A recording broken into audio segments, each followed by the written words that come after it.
everyone, how are you? It's Friday morning, 21 minutes past 7. I'm having a good charge up at the moment. I've sorted all that out now. So easy, once you get the power, because we got no solar power, so it ain't worth talking about, is it? No solar. I'll tell you what, yesterday, you got 100% on your power banks. I had it on charge from the solar panel, 100%. It was 51% when the charging started. By the end of the day, it was 52%. So it had gone up 1%. That's what the weather's like. But that's just the way it is. Anyway, thanks for the comments. I had a comment from Kevin last night. Hello, Kevin. And hello all my other subscribers, obviously. But Kevin was talking, and then he asked me about Australia, because when I lived in Australia, and could I say a little bit about it? Well, I don't mind. I was very young when I went there. I was 7 years old, and it was on the immigration scheme, which was called the £10 POMS, because I think it was £10 each for mum and dad, and there was my sister Pat and my brother David, 4 years younger than me, David. Pat was 4 years older. And that's how we went. I'll show you this. I've got a little bit of documentation here. I hope I don't lose it. Here, bear with me. I don't know whether you'll catch this.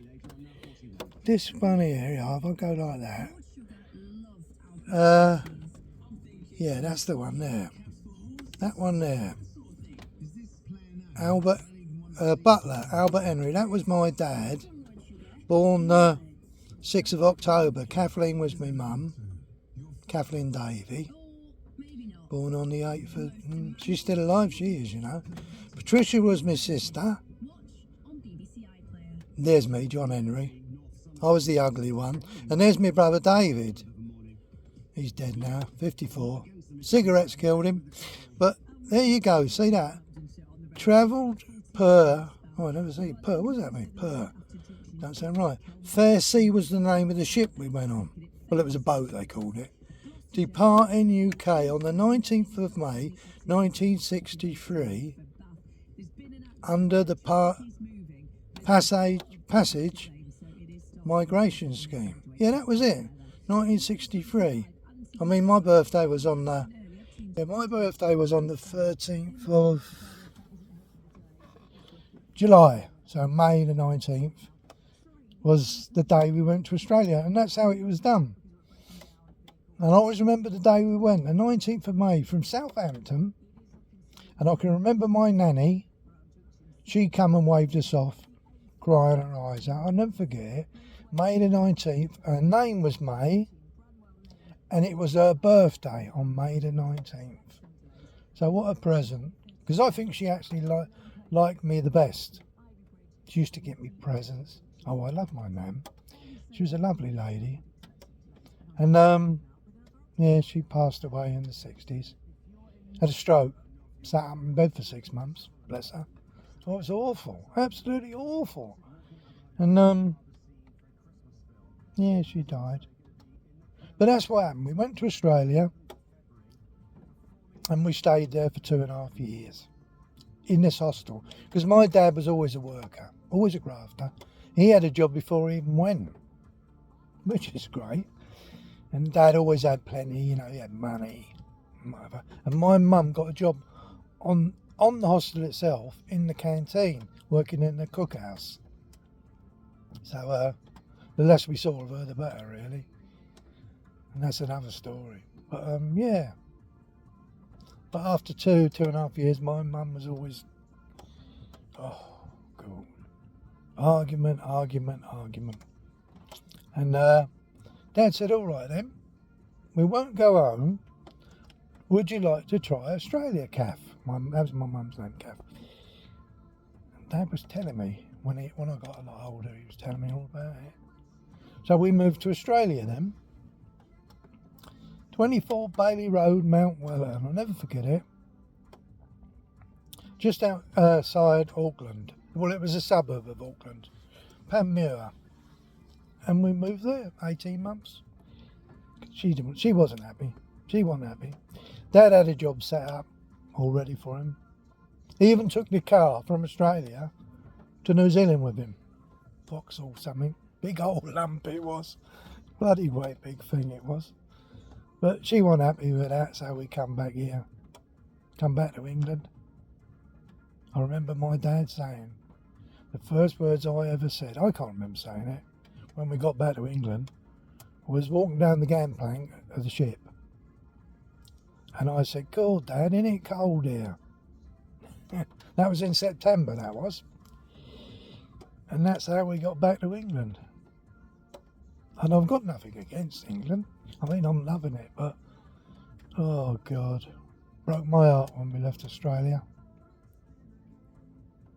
I mean, out there as a kid, I used to go to the stockyards.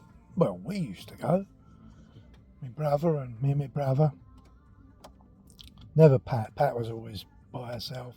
Well, not by her, with her girlfriends, if you know what I mean.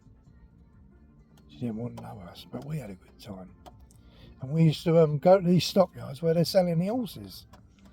And what would happen is, you'd have a pony or a young horse or something going around the stock, and they're bidding, I can't do it, whatever, give me this, give me that.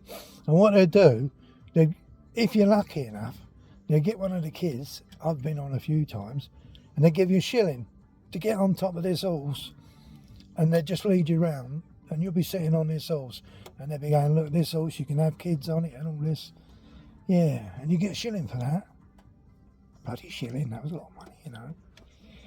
And in them days, because it was still pound, shillings and pence in them days. Then it changed. It changed just after we went to New Zealand. Anyway, that's my little story. I could go on forever about that, really. I mean, the school, that was a good school. The school in New Zealand, well, bloody hell. When we got to New Zealand, they put me in this class, and all the kids did seem big to me, and I thought, and I couldn't do the lessons. Oh, it was so hard. And I just couldn't cope, really. Didn't say nothing, but I was getting everything wrong all the time. Anyway, when it come to the next year, they didn't tell me nothing. The very last day of that year, I had to stand up and they said, right, you're going to go down a year. So I went next door to this other class. Oh my God, straight away, I felt at home because all the kids were my size. It was all to do with your dates of your birthday, innit? But I obviously wasn't intelligent enough to be in that class. My God. And I could do the work in the lower class. But that was a great school. We used to have an assembly in the morning in the tennis courts. That's where it was, outside. And you used to have to march. You'd have, on the speakers, there'd be like the national anthem. I can't remember what the national anthem was. Was it our national anthem? Anyway, it was really loud. You know, and you'd all walk around, all military style. And all be in the tennis courts. And that's where the assembly was. And if you went to school with bare feet, which you did a lot out there, wasn't so bad out there. Australia was a bit rough because you had all the prickly things on the floor. So you had a pair of flip-flops on, thongs we used to call them. Not them sort of thongs. Can you imagine going to school with a pair of thongs on? No, but that's what they called the flip-flops out there, thongs in Australia. But in New Zealand, when you used to have your assembly, there used to be these manhole covers. And if you stood on top of one of them manhole covers, you burnt your feet, man. You'd be going like this. Your legs are going up and down like that because it was so hot. So you had to make sure you didn't stand on them manhole covers. And teachers being what they are, they say, get back on that cover. That's your place there. But yeah, that was all right, New Zealand. Loved it. Loved it. Never had any pets. Did in Australia, had lizards and stuff, you know, I used to catch. But anyway, I didn't go on about that. I just thought I'd let Kevin know about this and anyone else who's interested. Is there anyone else out there that went on this immigration scheme? I mean, a lot of people went out there and they made good. My Uncle Jock, well, he wasn't really my uncle, he was my dad's friend. He went to Australia before we did. And he lived in a place called Wollongong. He was great, Uncle Jock. He was a fucker. Oh, sorry, I should have sworn. He was a bugger. And I'd be in his car, and what he'd do is speed off in front of Dad, because Dad was a pottery old driver. And Uncle Jock would hide down somebody's driveway, and you'd see Dad come by in his car. Where the flipping hell is he? Like, you know. And Uncle Jock would go up the back of Dad. Dad would get out, he'd want to knock him out, you know, because my dad could knock him out. Bit of a boxer, Dad was. And oh, it's so funny. Anyway, Uncle Jock went out there, and his missus, I can't remember his missus' name. She was total drop dead. She was model. And he was a crippled. What did they call it? Was it polio or something? Then it was proper crippled with a big feet thing and everything, you know. But he was a cobbler. You wouldn't believe it, would you? He was a cobbler. And what he done, he opened up a little franchise shop in I think it was Woolworths. And then he had a franchise for the area. I think he had a different ill bar in each shop, which made him pretty rich. He was quite a rich man, Uncle Jock. I don't know what happened to him in the end. He did visit England years later and come and see the family, but I never saw him. I think I'd left home by then. Yeah. Australia, golden opportunities for people out there. As I was saying, if anybody out there that had the family or been themselves, or I'd like to know. Beautiful place. I'd love to go back, but it would just be too hot for me. And I don't think they let ugly people in. Okay then. Everyone, have a good day. And I hope you didn't mind this little video. I mean, it's interesting to me, but not interesting to a lot of people. You know, I've got another picture here. I'll show you. It's the boat we went on from Australia, Sydney, to Auckland. I'll show you it. Right, here it is. Here, look. That was the boat we went on. It was called the Oriental Queen. Don't know if you can see that. It was bloody small. And the Tasmanian Sea, I think it was called Tasmanian Sea. That was about a 3-day journey, and it was rough. Yeah, it was so rough. I always remember that. And 3 days, rough as lip it was. And I was at school in New Zealand one day, and there was this newspaper. Because you often had newspapers at the school. And on this page, it was about the Oriental Queen.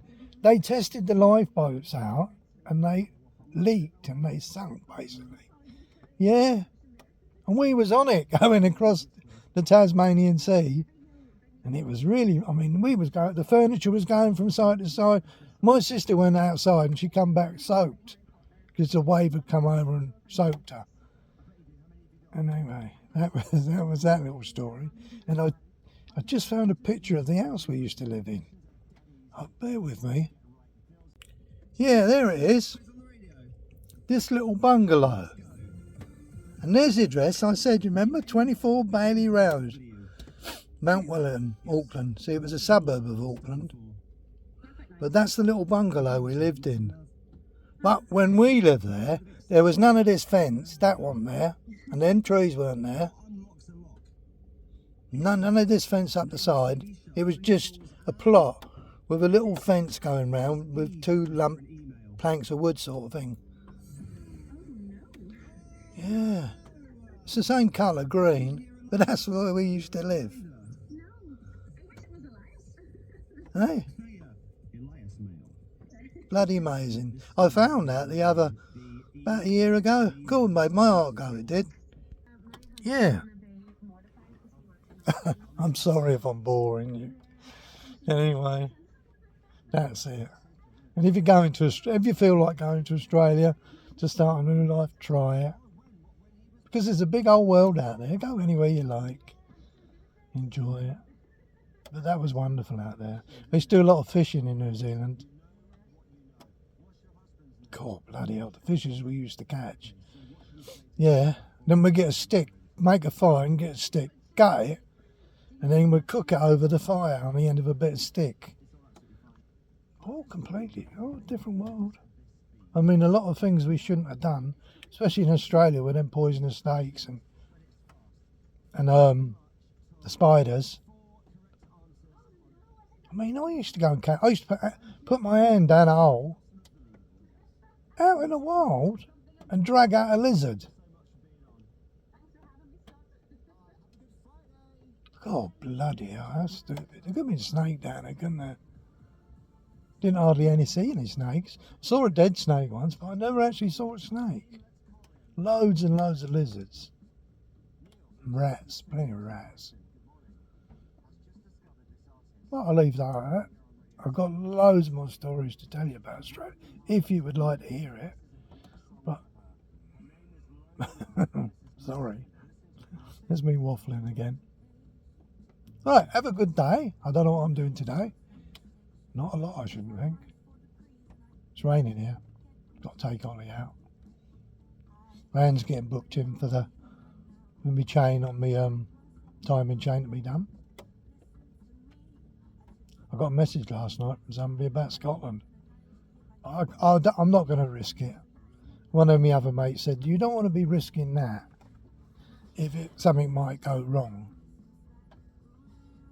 Because the auxiliary belt, the fan belt, and the pulleys on there, they're all quite damaged. They're all really worn, had their sell-by date, they might say. So if they're like that, I should think underneath that, the timing belt ain't been touched. Because if the timing belt had been touched, they would have done